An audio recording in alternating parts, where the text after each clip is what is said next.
and gentlemen, raise your glasses and welcome Britain's top light entertainer and singer, Vic Reeves.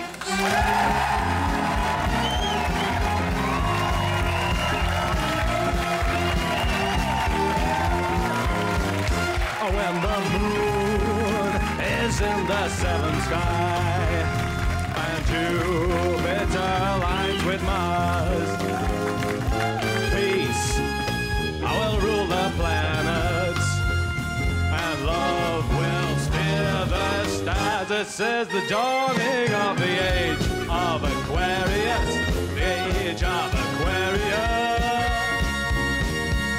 Aquarius, yeah, Aquarius.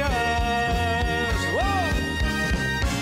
Thank you very much, ladies and gentlemen. Welcome to Vic Reeves' Big Night Out.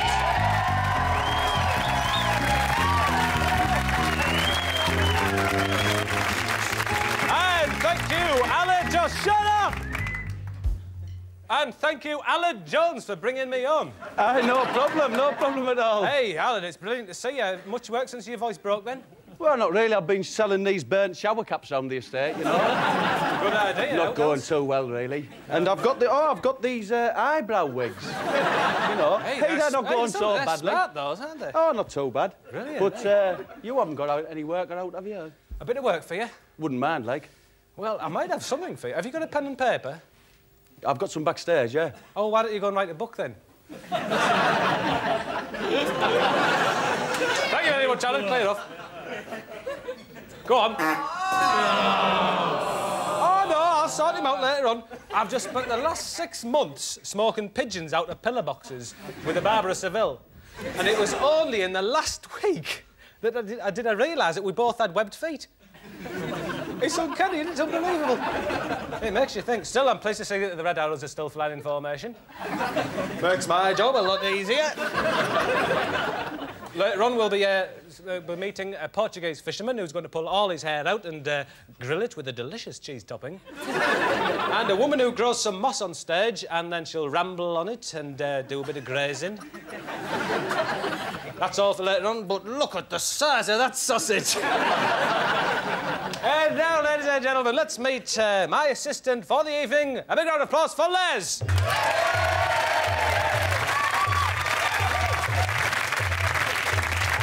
Oh, brilliant. So, Les, as we found out last week, Les really can't help but raise a smile whenever he sees a spirit level. Oh, gorgeous, Les. But I think if we have a look here, we've probably got some more Les facts there. And if I'm not mistaken, yes, it's great. Les apparently has a terrible inordinate fear of chives. Oh, Les. Oh, Les, I can't apologise enough. What a strange mind he must have. In fact, can we have a listen to his mind now? I've got a microphone here. Let's have a listen.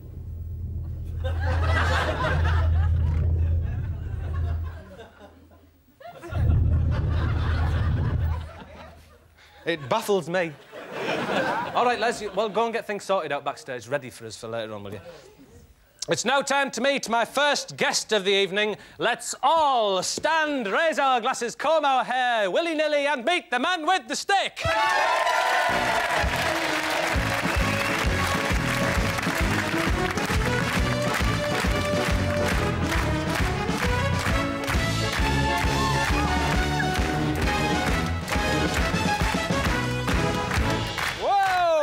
The stick. What do we cry when we meet a man with a stick? What's on the end of the stick, bitch? Sure right we do. And you're going to reveal that?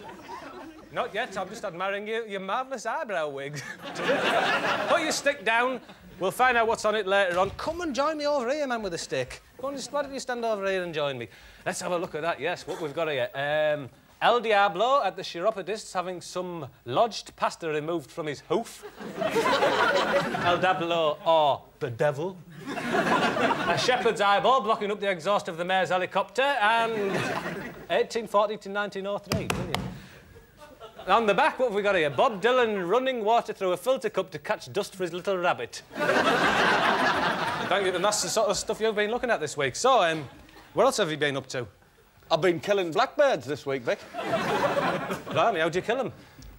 You know, pull the van up, get the carpeting out, pull the string nice and taut and just snip it. Hang on, what? What do you mean, cut the string? You know, warm it up a bit with a lamp, pull the string taut over the carpets and just give it a snip. You mean after you've rung the bell? Yeah. Well, you didn't mention the bell, did you? Oh, I'm terribly sorry, Vic. Anyway, what do you do with them? Well, I pulp them up and make lovely blackberry pies, blackberry yogurt. Hang on a minute, you said blackbirds. Oh, man. You've made a fool of yourself, haven't you? And you know, I knew, because van stroke, curtain stroke, string stroke, bell is the old gypsy method of catching blackberries. Of course it is. That's right. Hey, Vic, I've just noticed something then. That's a terrible pimple stroke spot you've got on your neck there. You wouldn't let it lie, would you? No, it's coming to a bit of a head, though. No, you had to mention the spot stroke pimple. You wouldn't let it lie! You wouldn't let it lie! Blimey. Take your stick and get out of here! And it was so well disguised. You'll come running to me if it bursts, won't you? Get out! Well, now, ladies and gentlemen... Oh, blimey, that spot. My hair's getting a bit long. I'm going to go and take a quick trip to the barber's now, ladies and gentlemen, and in the meantime, as a couple of ramblers will be coming through. Let's have a round of applause for Tinker's Rucksack. They'll be coming through any minute now whilst I'm off to the barber's.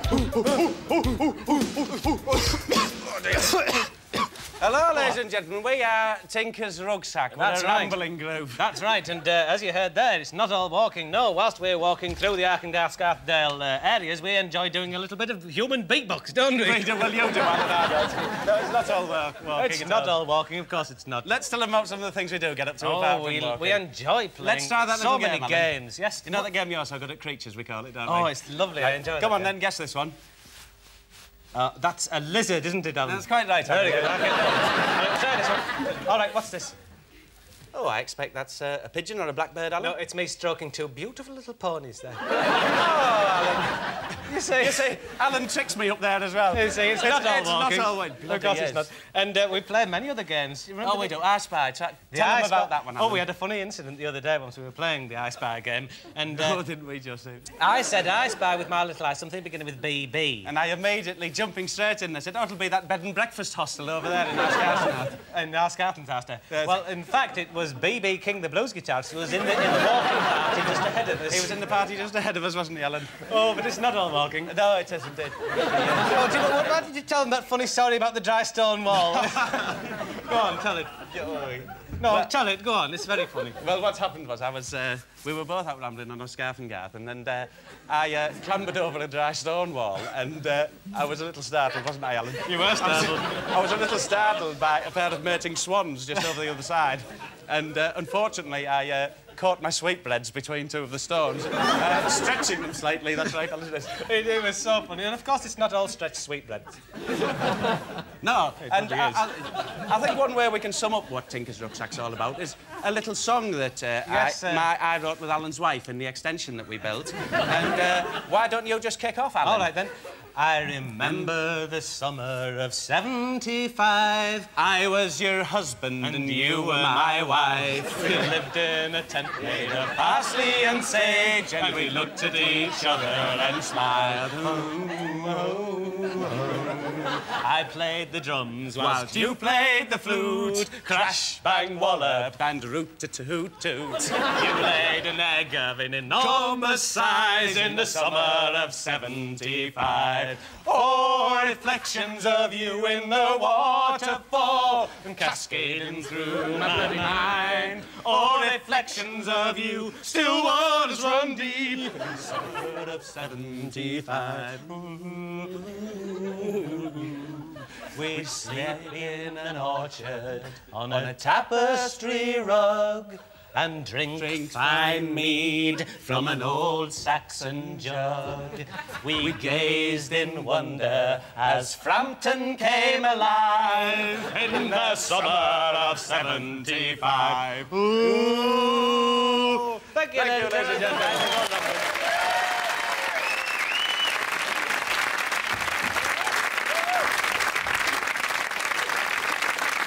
Now then, ladies and gentlemen, if you're away on your holidays this week, this year, in fact, as I am, what do you do with all those household items that are left dormant in your house? Well, I've got to... What are you doing there?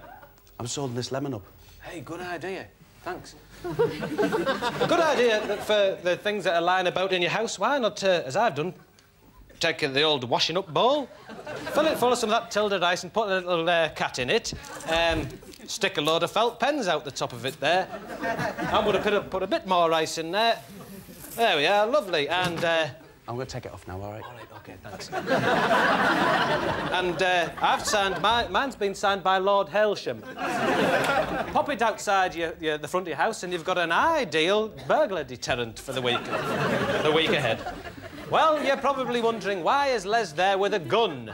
Well, that's because my next guest, ladies and gentlemen, is an animal. A big round of applause for Alan Davison, the cheeky, foul-mouthed fox.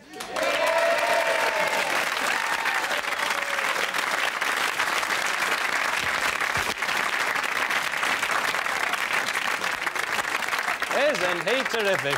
Hello, Alan. You stink, you. Blimey. So, Alan, what have you been up to this week? I've been collecting twigs for me nest, if it's any of your business. Hang on a minute, Alan, hang on a minute. Nest. What's this? Don't foxes live in burrows? I do, man. The London borough of Lewisham.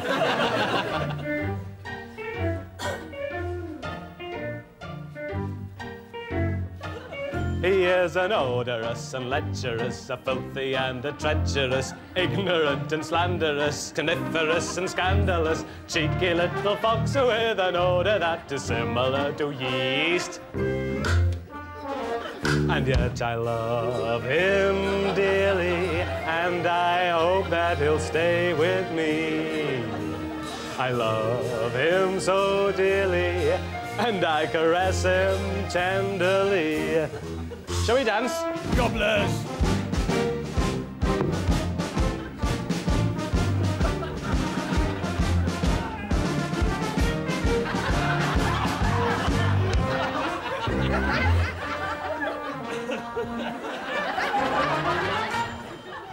Thank you, Alan.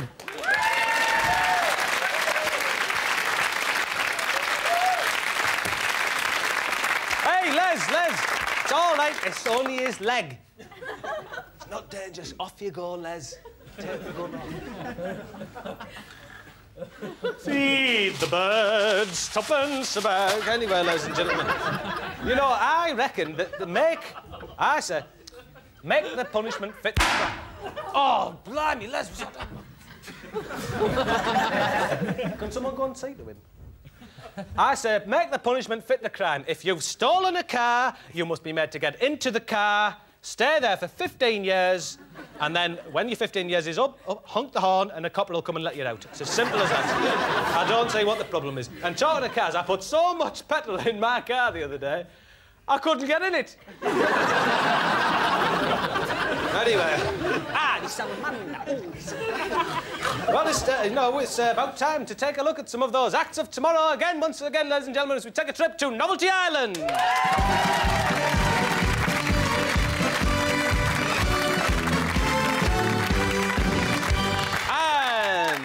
Bingo, ladies and gentlemen. Act number 1 at Novelty Island is Graham Lister with Nibbles the Comedy Duck. Graham is a 40-year-old chemist. His favourite memory stroke reminiscence is the time he spent as the lead singer in Dex's Midnight Runners. And his favourite aroma is liver stroke woodwork. Graham, what have you got for us this week? Reeves, this week I have for you Nibbles the Comedy Duck. Graham, you were on last week with another poor actor. I was. I didn't win. There was no reason for my defeat apart from your own bigotry, Reeves. No, fair enough, fair enough. All right, then, what's Nibbles the Comedy Duck going to do? Nibbles the Comedy Duck will regurgitate shrimps on hearing you recite any of the 10 Commandments. All right, then. If you don't recite them, Reeves, he will not regurgitate. OK, then. Thou shalt not kill.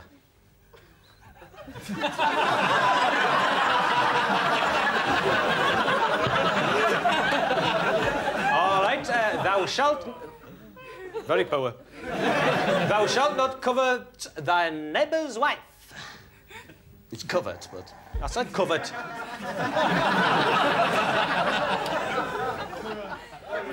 All right, then. Very poor indeed. Thou shalt not fanny about on a yacht.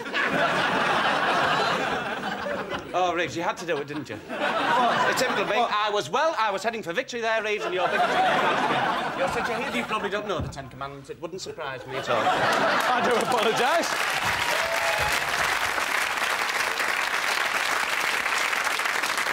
Act number two at Novelty Island tonight is The Singing Mound. The Singing Mound is owned by Melanie Moonbeams of Stardust Cottage, Happiness Hollow. She found it under the rainbow by a buttercup tree. Shut up! And The Singing Mound, look at that, ladies and gentlemen, isn't it terrific? Let's see if we can get it started. Come all you jolly and the song of the life of the barman, and not to turn your long.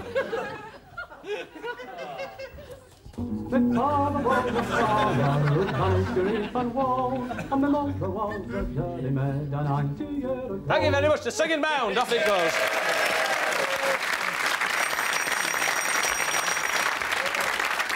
I think he deserves a bit of a ring on the handbag for that one. Act number 3 is Donald O'Mara, Mr. 45. A chemist with the Royal Opera, he enjoys putting children's shoes, gloves on gay posts. 45 years old, he has been married 45 years. Howdy doody, little fella! Born in London. Will you shut up? I'm reading out your... All right, this is Mr. 45, is it? Yes, hold the peas there, Reeves. What are you going to do? Romantic, bit of a ladies' man, he wanted you all to know. Well, I'm going to spit 45 peas through a 45 RPM record. Whilst at an angle of 45 degrees. Brilliant! Yes, 45 degrees, romantic. Just commence the lowering. You want the peas? Here's the peas, yes. Lower! Lower!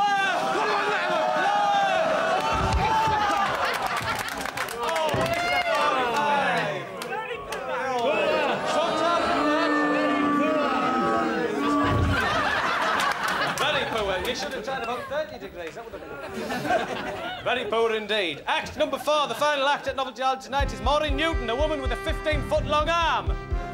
She's a disgraced chemist and now runs her own gutter cleaning business. She enjoys loosening the foot rests on police helicopters as they fly overhead. Her favourite smell is that of a weather vane. Come on, into the paddock. Come on, into the... You've got to get in, or you're disqualified. Further. Come on, in the paddock. You're not going to do it. Oh, sorry. Off you go. Take it away, then. Shut up! Never give up, do you?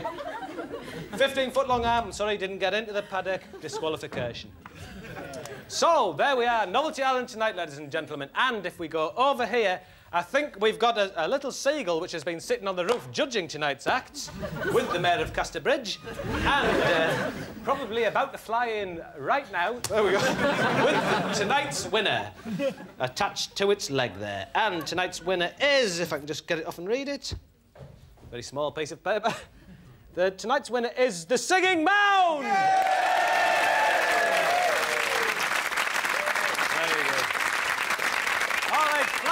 Freedom Day, my little beauty. There it goes.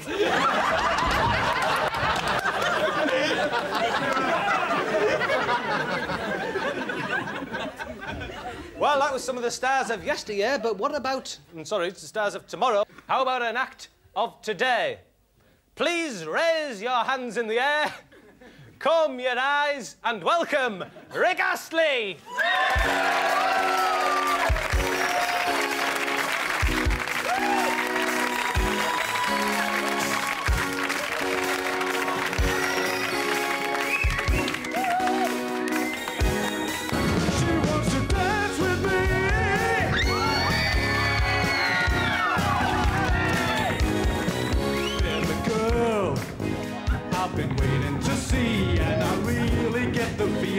That she likes me cause she said so. Not in so many words, I'd like to tell you what I heard. We're together, never fight. We've got better things to do tonight. She wants to dance with me. I hold her so close next to me. She wants to dance with me.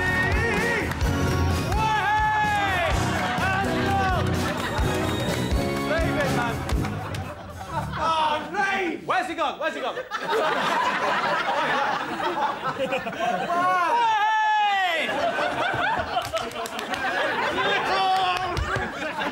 What are you doing? There was pensioners there. Thought, it's Rick Astley. What a lovely night. What a nice treat. Nobody knew it. Everyone knew it was you. No one thought it was Rick Astley. Hey, well, I knew it was Reeves in the way you're behaving, breaking it up like that. I'm really rather upset. Oh, just cast it away. Cast the axe away. Put your coat down. Let's get on with it. Get Reeves on the camera. Oh, I do apologise. Yeah? Oh, no, I really am sorry. Yeah, come here. Come on. Oh, that's nice. No, we've had a brilliant time. Do you remember the time when we were over here? Oh, no, just Mr. 45. And you remember when you were over here and you had your daft hat on? Oh, no, it was brilliant. That everyone... Hey, what's up? Reeves, man! What have I done now? You said you were sorry. What have I done now? Why do you... You've got rid of that pimp stroke spot. You wouldn't let that lie, would you? You didn't let it lie. I wouldn't have let it lie. You wouldn't let it lie! You wouldn't let it lie! On the stage, I'm concerned, Reeves. You wouldn't let it lie. Anyway, it's not a pimple stroke spot, it's a pimple stroke boil. Yeah. Wow. Wow. See you then.